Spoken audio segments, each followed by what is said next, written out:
নবদ্বীপের সর্বপ্রথম রাস এখান থেকে শুরু হয়েছিল 1728 খ্রিস্টাব্দে। এই হচ্ছে শবশিবা মাতা, সাদা রঙের কিন্তু অর্নামেন্টস এরকম মা সেজে উঠেছেন পিছনে। এটা প্রাচীন পুজো। নমস্কার সকলকে, আমি এই মুহূর্তে রয়েছি নবদ্বীপে। নবদ্বীপের রাস যাত্রা আমি নিজে দেখছি এবং তোমাদেরকেও আমার ভিডিওর মাধ্যমে দেখাচ্ছি। এই মুহূর্তে ঠিক যেখানে রয়েছি অত্যন্ত জাগ্রত দেবী শবশিবা মাতা, তার মন্দিরের একদম আমি রয়েছি। এই হচ্ছে শবশিবা মাতার মায়ের মূর্তি, দেখায় বিরাট বড় মূর্তি মায়ের, এবং এত সুন্দরভাবে মানে মূর্তিটাকে সাজানো, সত্যি তোমার দেখে তুমি মুগ্ধ হয়ে যাওয়ার মতো কিন্তু। ঠিক আছে, প্রত্যেকটা মানে এখানে এই টোটাল যে সাজটা কিন্তু অপূর্ব সুন্দর দেখতে। হ্যাঁ, মাকে খুব ভালো লাগছে দেখে। প্রত্যেক বছর এখানেই পুজোটা হয়ে থাকে। আমি এসছিলাম, লাস্ট ইয়ারও এসছিলাম। এই মন্দিরে এই পুজোটা হয়ে থাকে, শবশিবা মায়ের মন্দির, সেই মন্দিরেই পুজোটা হয়ে থাকে এখানে। দেখো মুকুটটা দেখো কতটা লম্বা, আর পিছনের অংশটা ঠিক এরকমটা। কথিত আছে এই কালী নাকি সব থেকে প্রাচীন কালী। আরো একটা জিনিস কথিত আছে, সেটা হচ্ছে এলানিয়া কালী নাকি প্রাচীন কালী। এই দুটোর মধ্যে অনেক মতবিরোধ রয়েছে, যদিও সেই মতবিরোধ কতটা সত্যি কতটা মিথ্যা সেটা আমার জানার মানে আমি নিজে জানি না। আমি তোমাদেরকে দেখাচ্ছি শবশিবা মাতা, শবশিবা মায়ের এই মূর্তি, বিরাট মূর্তি। ঠিক আছে, অত্যন্ত প্রাচীন মূর্তি। ঠিক আছে, এখানেই মায়ের পুজো হয়ে আসছে বছরের পর বছর ধরে। মা শবশিবা, কেন শবশিবা সেটাও তোমরা জানতে পারবে এই ভিডিওর মাধ্যমে। এই যে অঞ্চলের নাম হচ্ছে বেদরাপাড়া। বেদরাপাড়াতেই এই শবশিবা মায়ের যে পুজো, সে পুজো হয়ে থাকে। মায়ের একটুখানি একদম ডিটেল দেখানোর চেষ্টা করি। মায়ের চোখটা মুখটা দেখো তোমরা, একদম ভয়ঙ্কর কিন্তু মানে ব্যাপারটা কিন্তু। ঠিক আছে, আর এখানে কিন্তু মহাভোগেরও আয়োজন থাকে। প্রচুর মানুষ, প্রচুর দর্শনার্থীরা আসেন মায়ের দর্শন করতে। এখানে পুরোপুরি এরকম মায়ের যে অর্নামেন্টস রয়েছে টোটাল এরকম সাদা রঙের কিন্তু অর্নামেন্টস এরকম মা সেজে উঠেছেন। পিছনের চালচিত্রটা যদি একটুখানি দেখাই তোমাদের, খানিকটা ঠিক এরকমটা। একদম নিচের অংশটাতে মহাদেব রয়েছেন। মহাদেবকে আমি এখান থেকে যতটা পারছি দেখাচ্ছি। মায়ের চরণ আমি তোমাদেরকে দেখানোর চেষ্টা করছি, হচ্ছে মায়ের চরণ রয়েছে এখানে। ঠিক আছে, তো প্রত্যেক বছর এভাবেই তো সাজেন মা। এই নিচের অংশটাতে মহাদেবকে দেখতে পাচ্ছ, আর এখানে রয়েছেন মহাকাল। ঠিক আছে, তার উপরেই মা রয়েছেন, মানে এই জন্য মাকে শবশিবা বলা হয়। এই জিনিসটা আমি জানি না আর বাংলার আর কোথাও দেখা যায় নাকি, আমার অন্তত জানা নেই। যদি জানা থাকে তোমাদের তারা তোমরা বলো। আমার মনে হয় একমাত্র নবদ্বীপের রাস উৎসবে আসলে মায়ের এহেন রূপ তোমরা দেখতে পারবে, যেখানে মহাকাল এবং মহাদেব একত্রে রয়েছেন, তারপরে দাঁড়িয়ে রয়েছেন মা কালী। আচ্ছা, সৌমিকদা আমাদের সাথে রয়েছেন। দাদা, প্রথমে যেটা জানতে চাইবো, এবছর আপনাদের এই শবশিবা মার যে পুজোটা হয় কততম বর্ষে পদার্পণ করলো? এটার এইভাবে বলা যাবে না, কারণ এটা প্রাচীন পুজো, বাড়ির পুজো ছিল আগে, সেটা পরবর্তীতে বারোয়ারির কাছে এসছে। হিসাব করলে অনেক বছর হয়ে যাবে, কিন্তু সেই বিতর্কিত মন্তব্য করতে চাই না। এটা মোটামুটি আপনি রাসের যে সেই হিসাবেই আপনারা ধরুন, এটা আমরা ওই হিসাবে আমরা এটা বলতে পারবো না। আনুমানিক তাও যদি কিছু বলেন। আমাদের হিসাব অনুযায়ী এটা প্রায় 500 ছাড়িয়ে গেছে, কিন্তু এটা যেহেতু বাড়ির পুজো ছিল সেই হিসাবে আমরা ওইভাবে বলতে চাই না। আচ্ছা, বাড়ি থেকে বারোয়ারি পুজো কিভাবে হলো? বাড়ি থেকে আগে এটা বাড়িতে পুজো হতো, তারপরে বাড়ির লোকজন এটা না চালাতে পারার জন্য পরবর্তীতে বারোয়ারির কাছে সমর্পণ হয়, আরো 2-3 জন মিলে এটা করেছে। আচ্ছা, সেভাবেই বারোয়ারিতে হয়েছে। আচ্ছা, নবদ্বীপ রাস উৎসবের প্রাচীন পুজো বললেন আপনি, প্রাচীনতম পুজো, মানে সব থেকে প্রাচীন কি আপনাদের সেরকম কিছু দাবি করছেন আপনারা? আমরা সব থেকে প্রাচীন নয়, সব থেকে প্রাচীন হচ্ছে এলানিয়া কালী, তারপরে হচ্ছে আমাদের শবশিবা। আচ্ছা, সব থেকে প্রাচীন এলানিয়া, তারপরে আপনাদের শবশিবা, মানে সেকেন্ড প্রাচীন বলা যেতে পারে।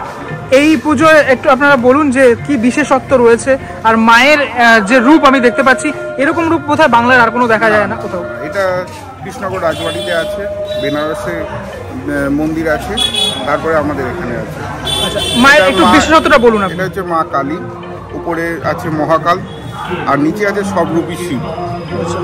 সবরূপী শিব মানে মৃতদেহ রূপী। আচ্ছা, সেই জন্য নাম হচ্ছে শবশিবা মাতা। আচ্ছা, মায়ের এই যে রূপ, এটা কি এরকম ভাবেই হয়ে আসছে আগে থেকে? একদম প্রাচীন। কোনো ব্যাখ্যা কেন এরকম হচ্ছে? এই ব্যাখ্যা আমরা এইভাবে দিতে পারবো। আচ্ছা, মানে আপনারা যবে থেকে দেখছেন এরকম এইভাবেই দেখে আসছি।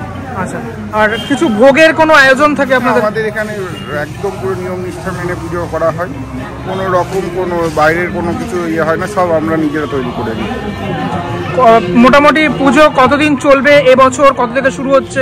ভোর 6টা থেকে শুরু হচ্ছে, এবার চলবে। আচ্ছা, বিসর্জন? বিসর্জন শনিবারের দিন। শনিবারের দিন আমাদের এখানে একটা প্রসেশন হয় রাত্রিবেলা, তারপরে রবিবারের দিন বিকেল 4টের সময় মা এখান থেকে রওনা দেবেন ঘাটের উদ্দেশ্যে। আচ্ছা, কোন ঘাটে হয় বিসর্জন? হাসিতলা ঘাট। হাসিতলা ঘাট। আড়ংয়ে অংশগ্রহণ? অবশ্যই অবশ্যই, শনিবার রাতে আমরা আড়ংয়ে বেরোবো। আচ্ছা, এই আড়ংয়ের যে গাড়িটা সেটাও তো আপনাদের মধ্যে থাকে? হ্যাঁ হ্যাঁ, সব কিছু আমাদের নিজস্ব। আচ্ছা, বেশ। কে ঠাকুর তৈরি করেন আপনাদের? আমাদের এটা বংশ পরম্পরায় হচ্ছে, আগে তার বাবা করতো, তারপরে তার দাদা করতো, তারপর এখন তার ভাই করছে। আচ্ছা, কতদিনের মধ্যে ঠাকুর কমপ্লিট হয়? আমাদের নিয়ম আছে, ভাইফোঁটার দিন থেকে শুরু করতে হবে। আমাদের ভাইফোঁটার দিন থেকে শুরু হয়, তারপরে যত তাড়াতাড়ি সম্ভব এটাকে শেষ করে দেয়। আচ্ছা, মায়ের এই যে মানে ভয়ঙ্কর যে রূপটা, এরকমই রূপ থাকে মানে চেঞ্জ হয়নি কোনো? না। আচ্ছা, হাইটটা কতটা হবে তাও? এটা আপনার 21 ফুট। 21 ফুট। প্রতি বছরই এরকম 21 ফুটের হবে। বেশ, অনেক ধন্যবাদ দাদা কথা বলার জন্য, থ্যাংক ইউ। শবশিবা মাতাকে তো দেখালাম, তারা দাবি করছেন যে দ্বিতীয় প্রাচীনতম, যদিও অনেকে দাবি করেন তারাই নাকি প্রথম, কিন্তু তাদের কমিটি মেম্বার বললেন যে তারা দ্বিতীয় প্রাচীনতম। এবার আমি চলে আসলাম যেখানে এলানিয়া কালী, এই হচ্ছে এলানিয়া কালীর মাতৃমণ্ডপ, ঠিক আছে। এবং এনারা দাবি করেন এনারাই নবদ্বীপের রাসের সর্বপ্রথম এবং সর্বপ্রাচীন। এরকম একটা মণ্ডপ করা হয়, এখানে একটা স্টেজ মতো করা হয়েছে, মানুষজন কিন্তু এখানে উপস্থিত হয়েছেন। আমি একটু সামনে থেকে তোমাদেরকে দেখানোর চেষ্টা করব। দেখো রাজা প্রতিষ্ঠিত ভিন্ডরাম প্রজিত নবদ্বীপের এই হচ্ছে মায়ের যে প্রতিমা, অনেকটা বড় প্রতিমা রয়েছে এখানে। আমি লাস্ট ইয়ারও এখানে এসেছিলাম, দেখেছিলাম এই নবদ্বীপের সর্বপ্রথম রাস এখান থেকে শুরু হয়েছিল, সেই প্রতিমা তোমাদেরকে দর্শন করাচ্ছি। বড় সভা ছোট সভার মতোই স্বাদ এখানেও, মানে বুঝতে পারছো নবদ্বীপ রাস এত পুরনো, সেই পুরনো রাস, এটাই সর্বপ্রথম রাস এই জায়গাটা থেকে শুরু হয়েছিল। ইতিহাসকে আমি স্পর্শ করছি। অর্থাৎ নবদ্বীপের সব থেকে প্রাচীনতম পুজো এই এলানিয়া কালীর পুজো। মা এখানে এলোকেশী বলে এই যে সাজ, যতটুকু জানতে পারলাম এই যে বাঁধানো, কিন্তু এই অংশটা, পরের অংশটা বাঁধানো নেই। এই জায়গাটাতে পঞ্চমুণ্ডি রয়েছে, যার জন্য এই জায়গাটাতে বাঁধানো নেই, আমি যেটা জানতে পারলাম আর কি। যাই হোক, এই সত্যি কথা, এত পুরনো পুজো, এত প্রাচীন পুজো নবদ্বীপ শহরে, সেটা আমি নিজে দেখতে পাচ্ছি এবং তোমাদেরকে দেখাচ্ছি, আমারও ভালো লাগছে। এলানিয়া কালীর এই পুজোটা সম্পর্কে, আপনাদের ইতিহাসটা সম্পর্কে একটু বলুন। এই পুজোটা শুরু হয়েছিল 1728 খ্রিস্টাব্দে। পণ্ডিত ভিগু, উনি এই প্রথম দেয়ারপাড়া মহাশ্মশান ছিল এইখানে, সেখানে পঞ্চমুণ্ডের আসনে এই পুজো প্রতিষ্ঠা করেন। তখন মূর্তি পুজো প্রচলন ছিল না। পরবর্তীকালে কৃষ্ণচন্দ্র রাজার সভাসদ ছিলেন শঙ্কর তর্কবাগীশ, যার অনুপ্রেরণায় এবং ভিগু দ্বারা এই পুজো প্রথম মূর্তি হিসাবে প্রতিষ্ঠিত হয়। এবং এই পুজো হচ্ছে আমাদের পঞ্চমুণ্ডের আসনের পুজো, যেটা দেখা যাচ্ছে যেখানে মাটি করা আছে, আমরা কোনোটা বাঁধাতে পারিনি, ওই জায়গাটা একমাত্র বাঁধাতে পারিনি, কারণ যেহেতু আমাদের পঞ্চমুণ্ডের আসন আছে। এবং এটা হচ্ছে রাসের প্রথম শ্যামা পুজো কথিত আছে। এর পরবর্তীকালে ভিগুর সঙ্গে, অর্থাৎ পণ্ডিত ভিগুর সাথে শঙ্কর তর্কবাগীশ একটা বিতর্ক বাঁধে, কারণ ভিগু ছিলেন হচ্ছে তান্ত্রিক মতে এবং শঙ্কর তর্কবাগীশ ছিলেন হচ্ছে তান্ত্রিক ছাড়া মতে। পরবর্তীকালে ভিগুকিয়া এখান থেকে চলে গিয়ে বছর দুয়েক, যত সম্ভব 1752 থেকে 54 সালের পরবর্তীকালে বড়সভা কাছে গিয়ে বড়সভা মূর্তি প্রতিষ্ঠা করেন। এই হচ্ছে প্রথম দিকে এটা ছিল ব্রাহ্মণদের একটা আধিপত্য। আস্তে আস্তে পরবর্তী যত কাল যায়, দিন যায়, আস্তে আস্তে এটা একটা বারোয়ারি রূপ নেয় এবং এটা এখন পুরোপুরি বারোয়ারি পরিচালিত পুজো। এবং একটা সময় ব্রাহ্মণ ছাড়া কেউ এখানে উঠতে পারতেন না, এখন ব্রাহ্মণ শূদ্র বৈশ্য বলে কোনো ভেদাভেদ নেই, সবাই মায়ের কাছে সমান। সেই হিসাবে এই পুজো এখন পালিত হচ্ছে। মানে আপনার মতে এটা হচ্ছে রাসের প্রথম পুজো। বেশ।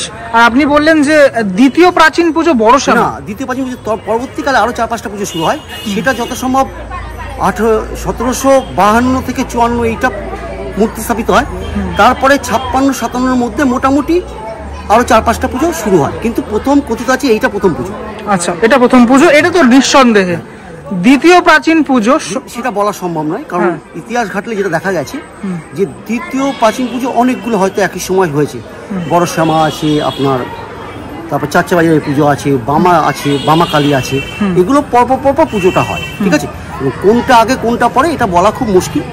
যেটা ইতিহাস ঘেটে দেখা গেছে যে এই শ্যামা হচ্ছে প্রথম পুজো, সেটুকুনি আমাদের তরফ থেকে আমরা বলতে পারি। বেশ, মায়ের এই ধরনের সাজ কেন, মানে এরকম সাজটা কেন? ঠিক, মায়ের কালীর সাজটা সাধারণত আমাদের মায়ের এলোকেশি, এলানে মানে এলোকেশি, অর্থাৎ মায়ের চুল এলোকেশি থাকবে, সেই হিসাবে মায়ের সাজ আমাদের এরকম। এবং এই সাজ হচ্ছে আমাদের জবে থেকে শুরু হয়েছে, মানে আমরা যে দেখে এসেছি, আমাদের পূর্বপুরুষের কাছ থেকে শুনে এসেছি, এই সাজই সেটা।